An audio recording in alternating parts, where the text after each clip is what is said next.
자, 민준 학생, 지혜 학생, 어서 와요. 우리 무역전쟁 하면 보통 뭐가 제일 먼저 떠오르죠? 아마 관세 폭탄 이런 단어 아닐까요? 맞아요.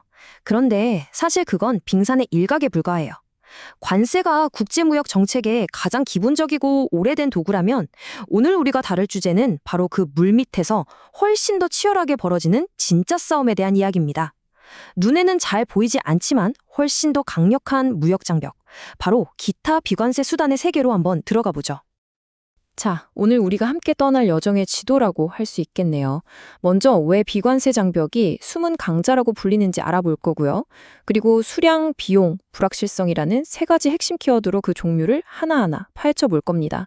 그리고 다른 수단들을 살펴본 뒤에 이 모든 지식이 세상을 보는 우리의 눈을 어떻게 새롭게 바꿔줄지 이야기하면서 마무리하도록 하겠습니다. 자, 그럼 첫 번째 주제부터 시작해 볼까요? 많은 사람들이 아직도 무역 분쟁은 그냥 관세 싸움이라고 생각하는데 사실 그건 좀 옛날 얘기가 됐어요. 요즘 벌어지는 현대 무역 분쟁의 진짜 전쟁터는 바로 이 비관세 장벽입니다.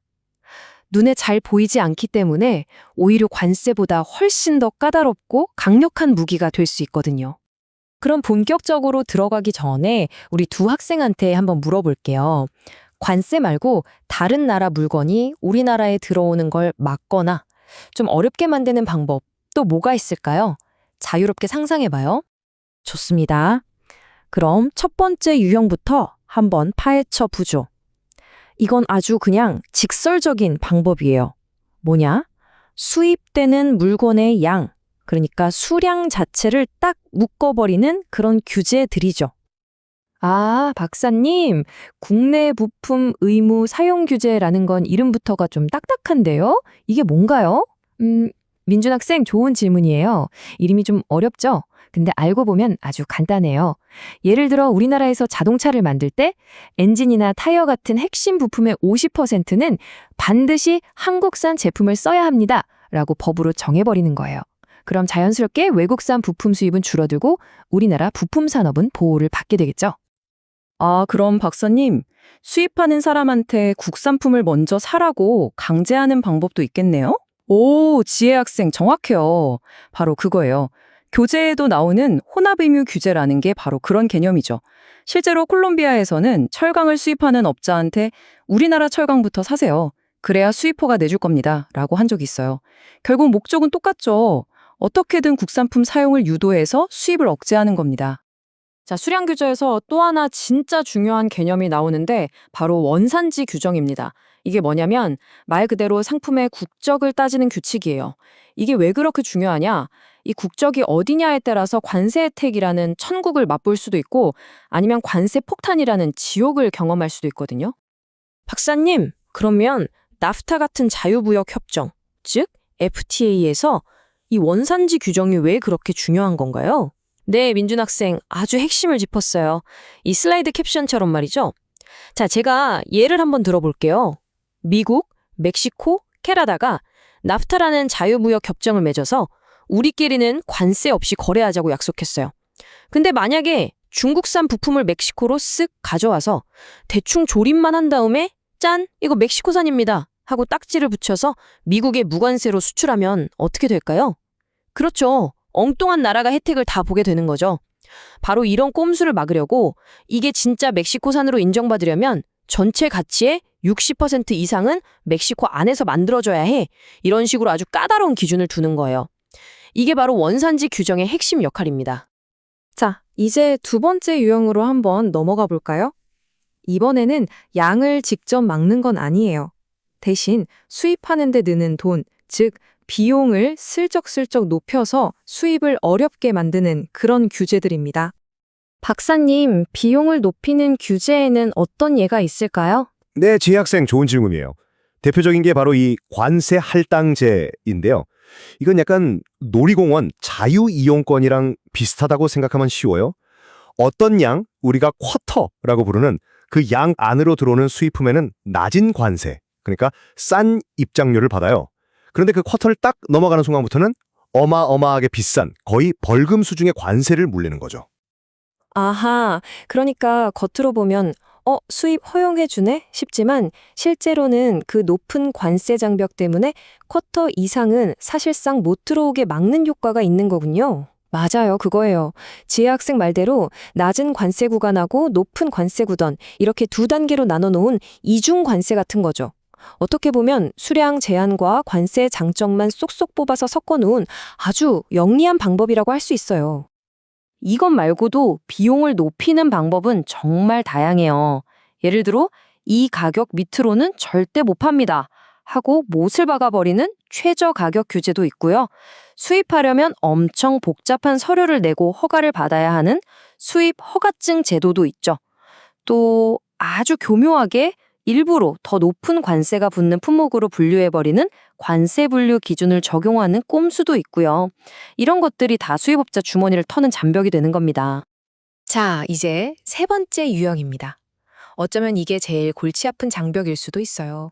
어떤 명확한 규칙이 아니라 그 규칙의 불확실성, 그리고 복잡함 그 자체를 무기로 쓰는 규제들이거든요. 대표적인 게 바로 행정적 규제예요. 일부러 통관에 필요한 서류를 수십 가지로 만들거나 별것도 아닌 걸로 트집 잡아서 검사를 계속 미루는 거죠. 한번 수입업자 입장에서 생각해 보세요. 내 물건이 언제 항구에서 나올지, 내일은 또 무슨 서류를 가져오라고 할지 한치 앞을 알 수가 없으니 정말 피가 마르겠죠?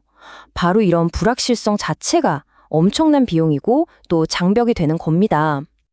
와, 통관 절차를 일부러 늦추는 것도 무역 장벽이 될 수 있다니 정말 보이지 않는 벽이네요. 맞아요, 민준 학생. 진짜 보이지 않는 벽이죠. 특히 이게 국민건강보호나 환경보호 같은 아주 그럴듯한 명분을 내세우면 더 막강해져요. 예를 들어 특정 나라에서 오는 농산물에 대해서만 갑자기 엄청나게 까다로운 위생 검역 기준을 들이대는 식이죠. 겉으로 보면 국민 건강을 위해서 저러는구나 싶지만 사실은 특정 국가를 겨냥한 아주 효과적인 보호무역 수단이 될 수 있는 거예요. 거기에 더해서 자꾸만 기술 표준이나 안전 인증 기준을 바꾸는 것도 비슷한 효과를 내요. 특히 자기네 나라 기업들한테만 유리하게요.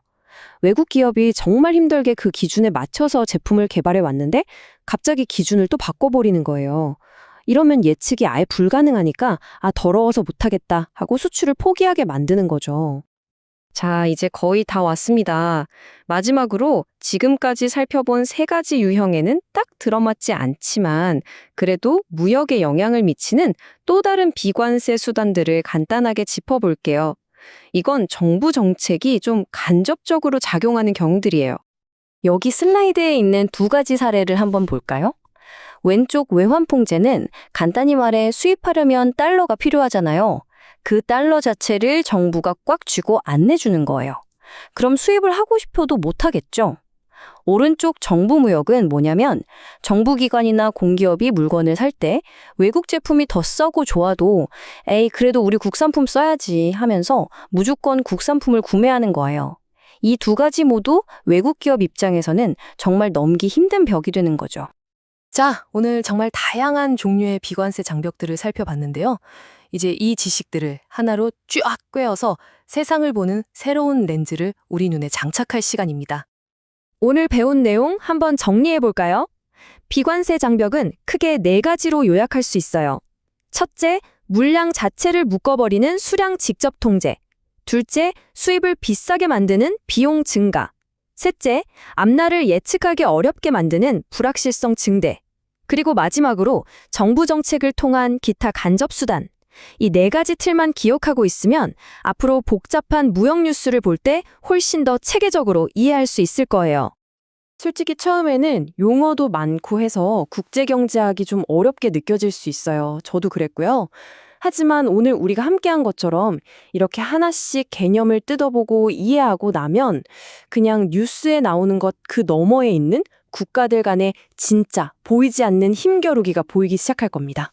이건 세상을 훨씬 더 깊이 있게 이해하는 아주 강력한 무기가 되어줄 거라고 제가 보장합니다. 자, 오늘 분석은 여기까지입니다.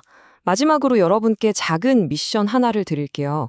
앞으로 신문이나 뉴스에서 무역 분쟁 기사를 보게 되면 그냥 또 관세 가지고 싸우나 보다 하고 넘어가지 마세요. 그 뒤에는 과연 오늘 우리가 배운 어떤 숨겨진 장벽이 작용하고 있을까 한번 탐정처럼 추리해보는 건 어떨까요? 분명 세상을 보는 게 훨씬 더 재미있어질 겁니다. 다들 수고 많았어요.